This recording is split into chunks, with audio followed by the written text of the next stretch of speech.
Well, the high school baseball and softball playoffs kicked off tonight. Let's not waste any time and start with softball. Big night out of Waco ISD Complex. Academy squaring off against Grandview. Allie Pruitt, base hit to left field. So Grandview, they have something going here. She would later advance all the way to third base. Lady B's in a jam, but look at Molly on the mound. Fired up, striking out Rayleigh Mullins to end the inning. However, Lady Zebras would actually get the bats rolling as they take game number one, 5-1. About 50 feet to the right, Salado and China Spring went toe-to-toe. Lady Cougars leading 1-0. Salado trying to get something going, but look at the athletic play by Elizabeth Paul. Nice diving catch to end the inning. Later, more good defense. What a shot by China Spring. Great stop by the first baseman. Runs were hard to come by the first few innings, but China Spring, they would take game one, 4-3. Scores from around the area. Troy leads Blooming Grove 2-1 in the fourth inning. Whitney falls to Frankston 2-0. Crawford, they shut out Perrin Witt 14-0. Moody loses in 5 innings to Collinsville 11-0.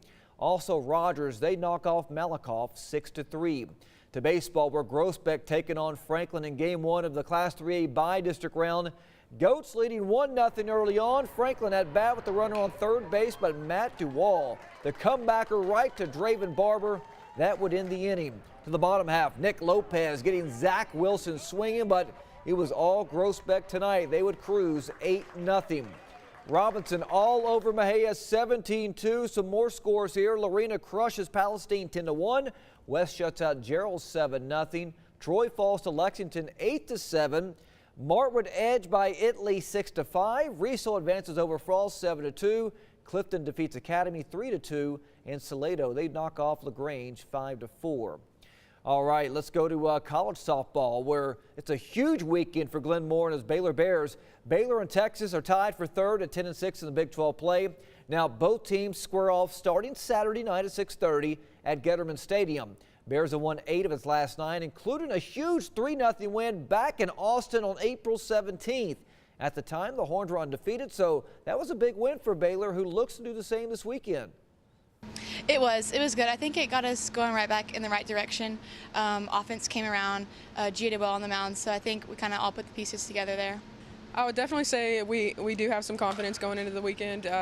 Playing that game, it kind of gives us a little bit more background on how the pitcher's going to be, who hits the ball the most, like their lineup, that type of feel. So, yeah, it does give us some more confidence.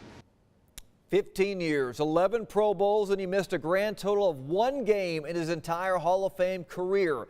No one has played more games for the Dallas Cowboys than Jason Witten. Today he officially announced his retirement. Witten leaves the game ranked 4th all-time in receptions, 1st in team history in receiving yards, and 5th all-time among tight ends with 68 touchdowns. Cowboys have Jeff Swain, Blake Jarwin, Rico Gathers, and 4th-round draft pick Darwin Schultz. Those 4 combined for 9 catches, all by Jeff Swain. Witten had 19 games with 9 catches, so there's a huge void the Cowboys are going to have to replace at tight end. He said the last week it's been really tough on him.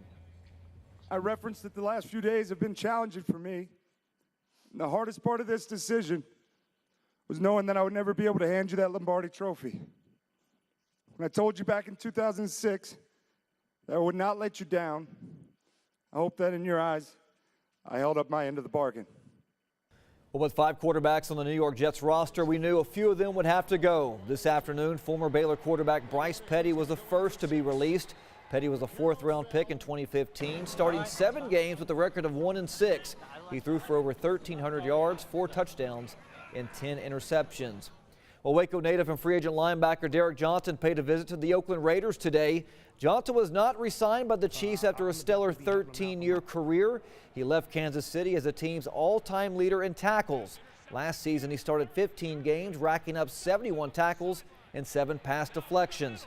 Well, the New York Giants have announced they have signed former Baylor standout Orion Stewart. Stewart originally signed with the Broncos as an undrafted free agent. He's bounced around on practice squads for Buffalo and Washington. During his college career at Baylor, Orion had 260 tackles, 2 sacks, and 12 interceptions in 46 games.